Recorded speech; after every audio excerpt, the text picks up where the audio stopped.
Bismillahirrahmanirrahim. Innal hamdalillah nahmaduhu wa nasta'inuhu wa nastaghfiruh wa na'udzubillahi min syururi anfusina wa min sayyiati a'malina.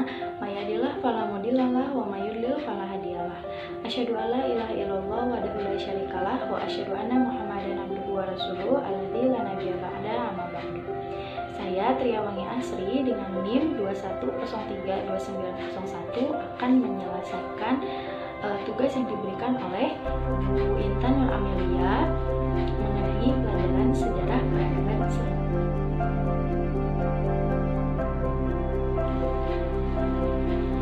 Dalam masa lebih dari 7 abad kekuasaan Islam di Spanyol, umat Islam telah banyak mencapai kejayaannya di sana. Banyak prestasi yang mereka peroleh, bahkan pengaruhnya membawa Eropa dan kemudian dunia kepada kemajuan yang lebih kompleks.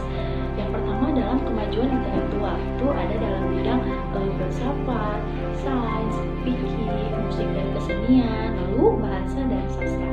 Nah, dalam bidang filsafat, Spanyol telah mencatat satu lembaran budaya yang sangat brilian dalam bentangan sejarah Islam. Ia berperan sebagai jembatan penyeberangan yang dilalui ilmu pengetahuan Yunani Arab ke Eropa pada abad ke-12. Minat terhadap filsafat dan ilmu pengetahuan mulai dikembangkan pada abad ke-9 Masehi. Dalam bidang sains, ilmu-ilmu kedokteran, musik, matematika, astronomi, kimia, dan lain-lainnya juga berkembang dengan baik. Nah, dalam bidang fikih, Spanyol bisa dikenal sebagai penganut mazhab Maliki yang memperkenalkan mazhab ini di sana adalah Ziyad bin Abdul Alawi. Kemudian dalam bidang musik dan seni suara, Spanyol Islam mencapai kecemerlangan dengan tokohnya Alasan Ibn Sa'di yang dijuluki Zahida. Yang terakhir dalam bidang bahasa dan sastra. Nah, bahasa Arab telah menjadi bahasa administrasi dalam pemerintahan Islam di Spanyol. Hal itu dapat diterima oleh orang-orang Islam dan non-Islam.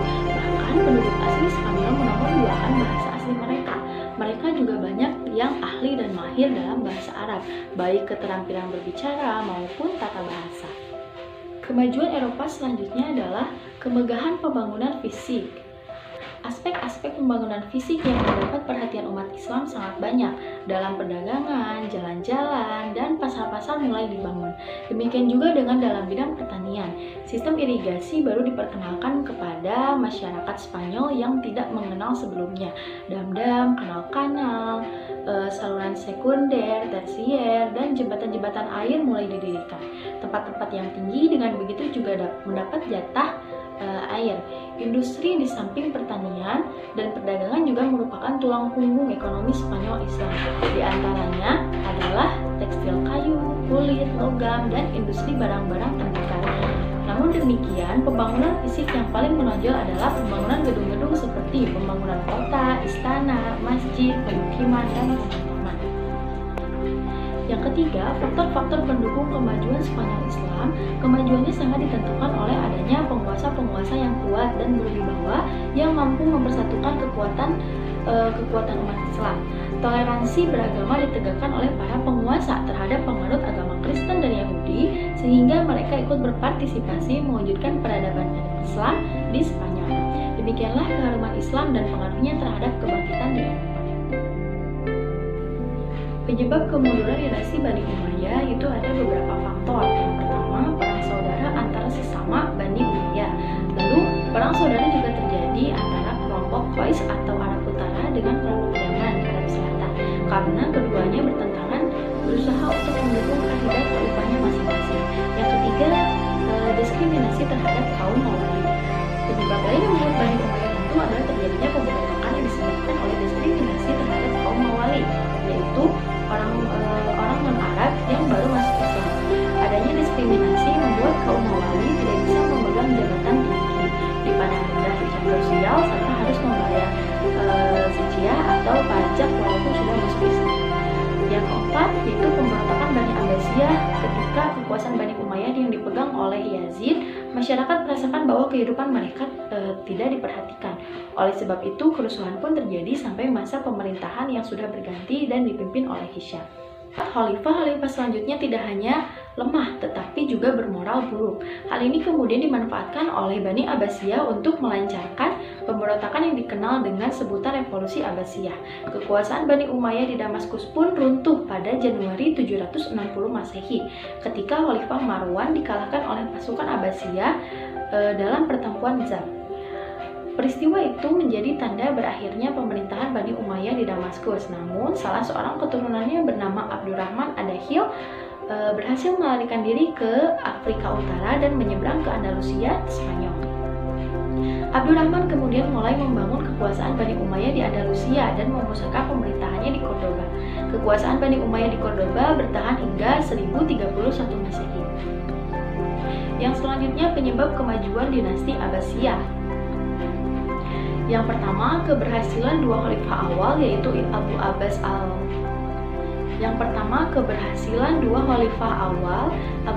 dan Al-Mansur dalam meletakkan fondasi kepemimpinan yang kuat dan berwibawa. Yang kedua, dinasti Abbasiyah berhasil mengambil pelajaran dari kehancuran dinasti Bani Umayyah sehingga mampu menerapkan kembali prinsip-prinsip kesetaraan, keadilan, dan persaudaraan. Yang ketiga, terbentuknya persatuan atau ittihad yang kuat antara para khalifah dan ilmuwan dan kecintaan mereka dalam pengembangan ilmu pengetahuan termasuk dalam ilmu agama. Yang keempat, terjadinya asimilasi yang mendorong gerakan hebat dalam kemajuan ilmu pengetahuan.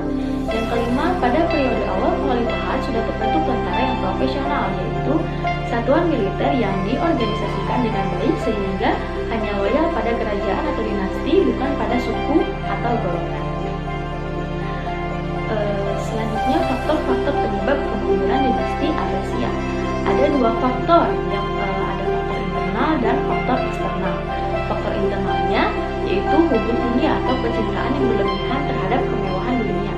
Dari penguasa, kemajuan besar yang diraih dinasti Abbasiyah pada periode awal mendorong terwujudnya kemakmuran dan hidup mewah di kalangan penguasa, sehingga mendorong setiap khalifah untuk lebih mewah dari khalifah sebelumnya.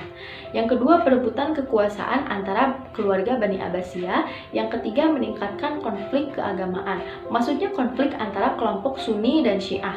Sejak masa Khalifah Ali bin Abi Thalib dan Muawiyah bin Abi Sufyan, konflik keduanya tidak pernah selesai. Begitupun di masa kekhalifahan dinasti Bani Abbasiyah.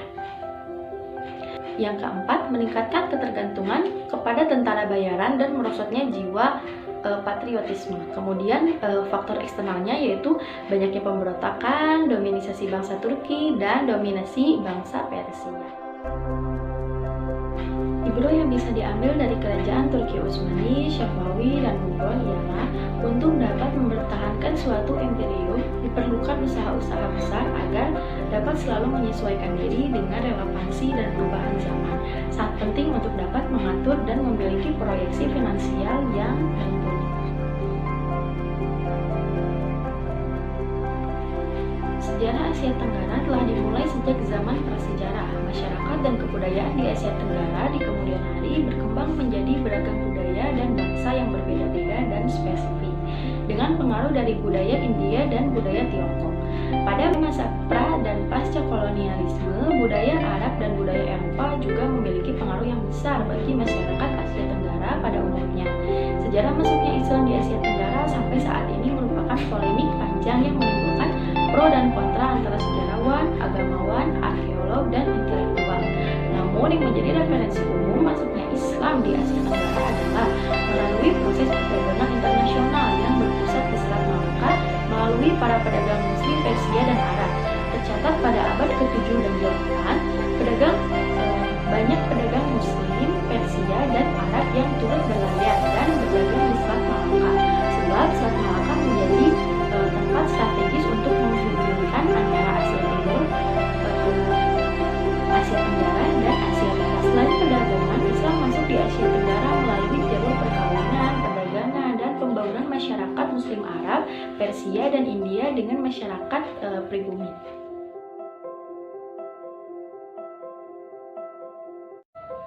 Teori masuknya Islam ke Indonesia ada beberapa teori. Yang pertama, menurut teori Gujarat, salah seorang pendukung teori ini adalah Muhammad Fakir.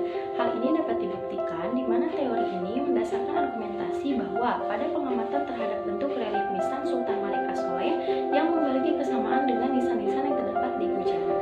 Yang kedua, menurut teori Mekah, salah seorang pendukung teori ini adalah Syekh Ismail dari Makkiyah.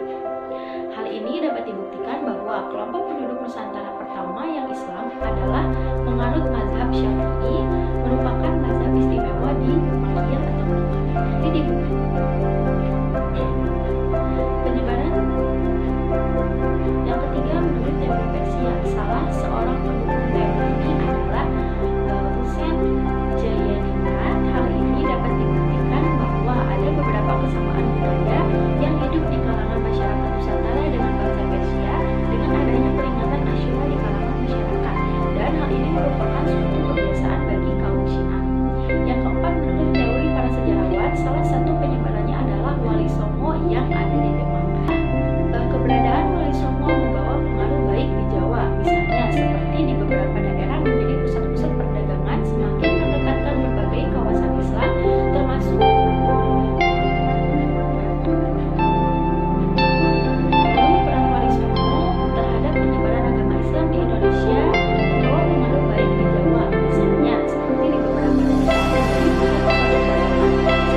ditutup saja dengan doa. Rabbana atina fid dunya hasanah wa fil akhirati hasanah wa qina adzabannar. Assalamualaikum warahmatullahi wabarakatuh.